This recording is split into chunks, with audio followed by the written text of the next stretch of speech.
Assalamualaikum warahmatullahi wabarakatuh. Salam sejahtera untuk kita semua. Pertama yang terhormat kepada dosen pembimbing Ibu Dr. Hajah Syamsidah MPD pada mata kuliah Sosiologi Keluarga. Selanjutnya, perkenalkan nama saya Putri Amelia Harmin dengan NIM 220208502009. Mahasiswi Program Studi Pendidikan Kesejahteraan Keluarga, Fakultas Teknik, Universitas Negeri Makassar. Baik, di sini saya mendapat tugas menganalisis fenomena menarik dalam masyarakat yang terkait dalam masalah keluarga. Maka dari itu, saya mengangkat satu kasus yang menurut saya menarik untuk menjadi pembahasan saya dari tugas ini. Cerita ini saya beri judul yaitu Media Sosial Perenggut Kebahagiaanku. Satu hal yang paling ditakutkan dalam sebuah hubungan pernikahan adalah perceraian. Tak ada pasangan suami istri yang ingin bercerai. Sebelum melangsungkan pernikahan, keinginan untuk hidup bersama selamanya menjadi tujuan yang ingin digapai berdua.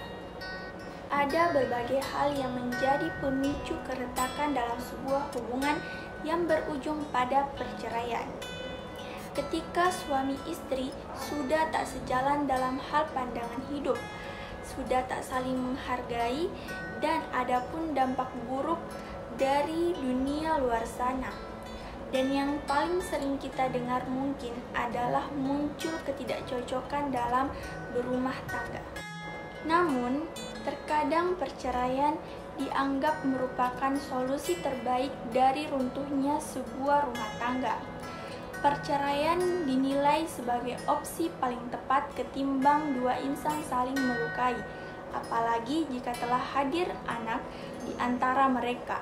Maka dari itu, jika perceraian telah terjadi, yang akan menjadi korban adalah anak atas keegoisan kedua orang tuanya yang hanya mementingkan perasaan mereka tanpa memikirkan perasaan sang anak nantinya.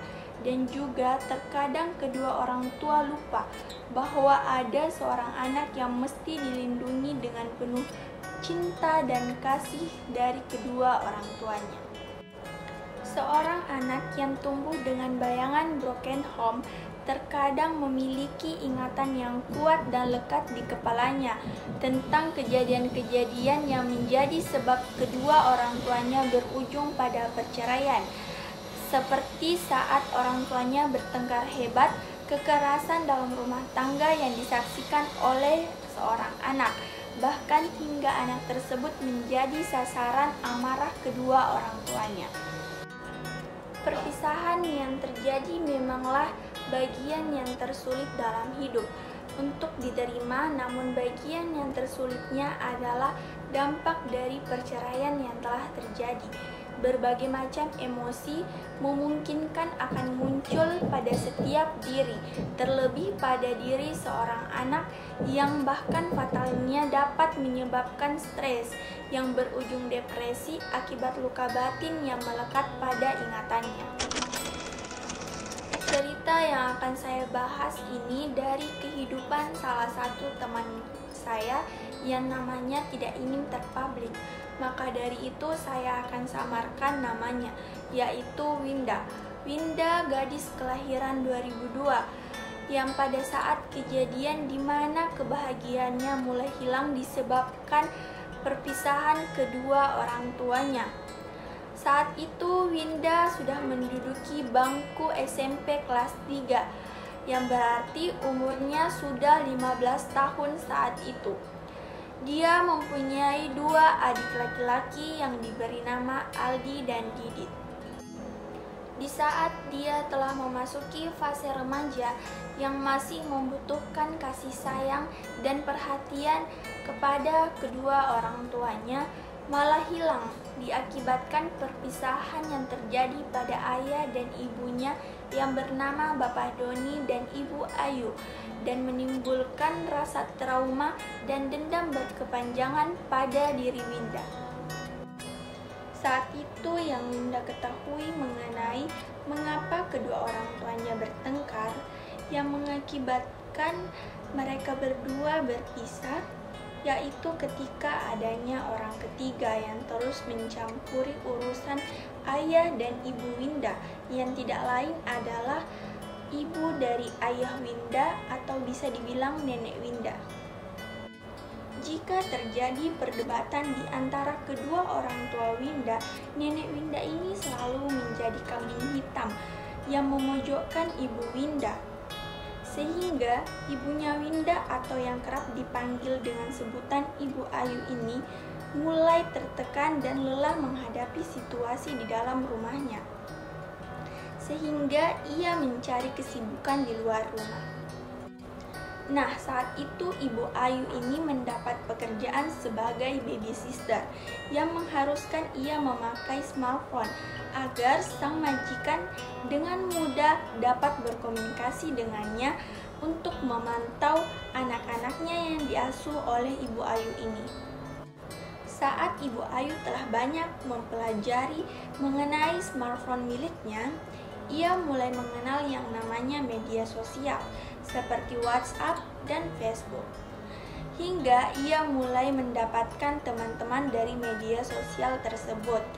Temannya ada yang perempuan dan ada yang laki-laki. Tetapi ada satu teman Ibu Ayu yang sangat spesial yang terus dihubunginya sampai berhari-hari, bahkan sudah bertukar nomor handphone dan saling bertukar kabar setiap harinya. Teman spesial Bu Ayu ini adalah seorang laki-laki. Saat dimana Ibu Ayu melakukan yang namanya video call bersama teman spesialnya ini, Nenek Winda atau yang bisa dikatakan mertua dari Ibu Ayu ini memergoki Bu Ayu yang melakukan video call tersebut. Hingga ia melaporkan kejadian tersebut kepada anaknya, yaitu suami Ibu Ayu, Pak Doni. Pak Doni atau ayah Winda ini pun jarang di rumah karena kerjaannya sebagai supir truk yang mengharuskan ia selalu keluar daerah untuk mengangkut barang. Di saat ia pulang ke rumah dengan keadaan capek akibat dari perjalanan jauh, ia harus mendengarkan kabar buruk ini yang memicu emosinya. Akibatnya, terjadilah pertengkaran dari kedua orang tua Winda yang berujung pada perceraian. Saat itu Winda dihakasukan kepada ibunya karena ayahnya sangat marah atas perlakuan ibunya selama ini. Maka ia pun melampiaskan kepada Winda dan adik-adiknya yang mengharuskan Winda tinggal bersama ibunya dan dibiayai oleh ibunya sendiri. Setelah beberapa bulan pun berlangsung, Bu Ayu ini menikah lagi dengan lelaki yang selama ini ia jalani hubungan melalui media sosial. Winda pun tidak ingin lagi serumah dengan ibu dan ayah barunya. Ia pun memutuskan untuk keluar dari rumah dan ke rumah tante dari ayahnya. Tetapi di sana ia mendapat perlakuan yang tidak baik. Akhirnya ia memutuskan untuk mencari kontrakan kamar atau rumah kos atas izin dari ibunya. Winda tidak ingin putus sekolah, walaupun ia harus sangat hemat, tidak mengikuti seperti teman-teman yang lainnya yang dengan mudah dapat membeli apa yang diinginkan, tetapi tidak dengan Winda, karena yang membiayainya hanya ibunya. Mendapat uang sepeser pun dari ayahnya tidak pernah, atau sekedar menanyakan kabar Winda. Ayahnya tidak pernah melakukan hal itu. Winda tidak iri ketika melihat teman-temannya memakai barang-barang brand atau terbaru, tetapi dia sangat dan selalu iri kepada temannya yang mendapat kasih sayang dan perhatian dari kedua orang tuanya. Di sekolahnya, Winda sangat tertutup. Ia tidak pintar untuk berbaur dan tidak ingin untuk berbaur bersama teman-teman lainnya. Ia selalu menutup dirinya, terkadang ia menyendiri sambil menatap kosong sekelilingnya. Di setiap malam, Winda selalu bersedih dengan kesendiriannya ditemani dengan berbagai macam alkohol dan obat-obatan. agar ia merasa masalah di hidupnya lenyap walaupun sesaat. Uang jajan atau uang dari tante dan omnya yang diberikan kepadanya selalu disisihkan untuk membeli minuman haram itu. Winda selalu berkata kepada dirinya sendiri, "Kenapa harus saya ya Tuhan? Kenapa harus keluargaku yang mendapat ujian sebesar ini?